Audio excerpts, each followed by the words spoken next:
Voilà.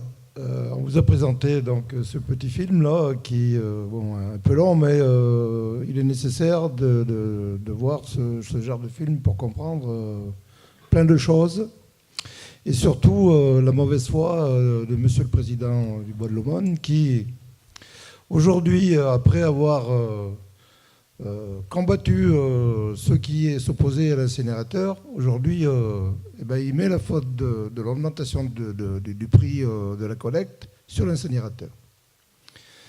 Et en même temps, ce qu'il ne nous explique pas, c'est que l'incinérateur qu'ils ont construit, et après chacun peut dire je suis pour ou contre l'incinérateur, sauf que l'incinérateur qu'ils ont construit, il est en surcapacité. Et évidemment que, comme il est en surcapacité, il faut l'alimenter, et encore l'alimenter, et encore l'alimenter en déchets ménagers. Donc ce système qui met en place, ce n'est pas pour réduire les déchets, parce que ça mettrait en péril, évidemment, l'incinérateur. S'il est en surcapacité aujourd'hui, alors qu'on envoie à un gros tonnage, si on réduit le tonnage, l'incinérateur, il faudra qu'il aille ou chercher des déchets ailleurs, ou alors baisser donc le fait de brûler les déchets, et ça le mettrait en péril. Et il le dit bien. Il faut, quand on le rencontre, il dit, mais si en même temps, si on est d'accord pour baisser le volume de déchets, mais pourquoi vous avez fait un incinérateur qui est en surcapacité? Il y a quelque chose, nous, qui nous échappe. Donc, en fait, le but, ce n'est pas de réduire les déchets. Le but, c'est de nous faire payer très cher, réduire les coûts du Bois de l'Aumône en réduisant le service. Et avec ce système, il faut savoir qu'aujourd'hui, ils nous demandent de payer ça, mais demain, ils vont encore doubler les prix. Évidemment, puisque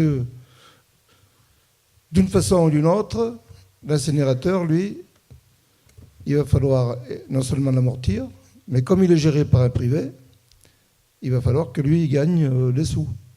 Parce que on lui a donné un outil à gérer. Et il faut savoir que cet outil, il faut qu'il rapporte, parce qu'il a des actionnaires dedans. Donc, de toute façon, c'est nous qu'on va payer. On va payer donc le Bois de l'Aumône et on va payer l'incinérateur, qui lui est un gros consommateur de déchets.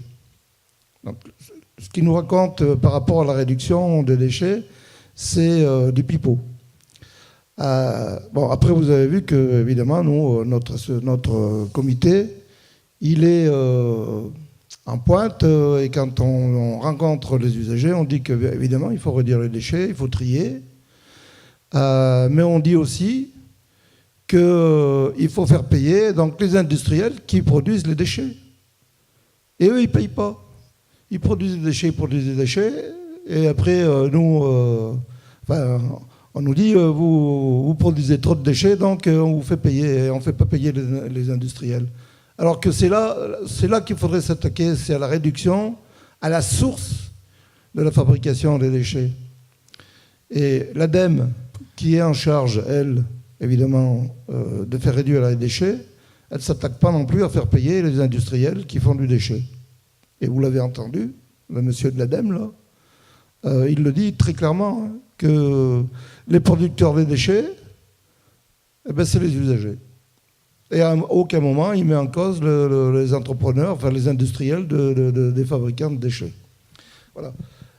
Si vous voulez, il s'est dit beaucoup de choses dans ce petit film-là. Donc ça pose beaucoup de questions.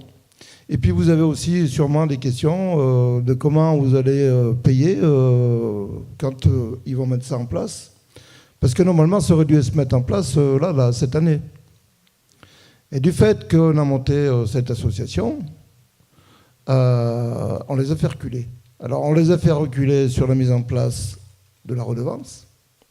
On est bien resté toujours à l'atome. Et pour ma part, je pense que la part incitative qu'ils veulent mettre en place pour la collecte des déchets, c'est contre-productif parce que, comme il le disait, les gens, quand ils vont avoir atteint le quota des déchets qu'ils ont à mettre dans la poubelle ou dans les points d'apport obligatoires, après ils vont y jeter dans la nature parce qu'ils ne voudront pas payer plus. Voilà. Et puis il y a tout un tas de problèmes qui se posent.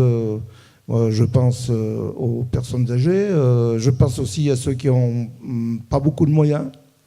Et on ne peut pas, du jour au lendemain, faire payer des sommes astronomiques à des gens qui payent aujourd'hui 100 ou 120 ou 150 euros et les passer directement à 340.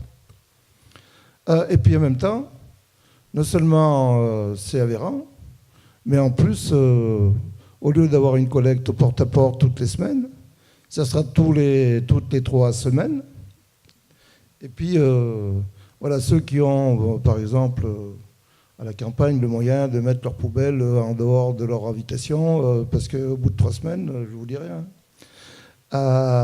Et bien ceux-là, là, ils se débrouillent parce que d'une part, ils sont obligés de garder leur poubelle chez eux, puisque si vous la sortez dehors, ils ont mis tout un système répressif en route. Si vous laissez votre poubelle dehors, vous serez pénalisé et donc vous pourrez avoir des amendes. En plus. Voilà. Donc moi, si vous voulez, je vais vite passer la parole à la salle. Oui. On va présenter d'abord rapidement, je te passe la parole, Patrick.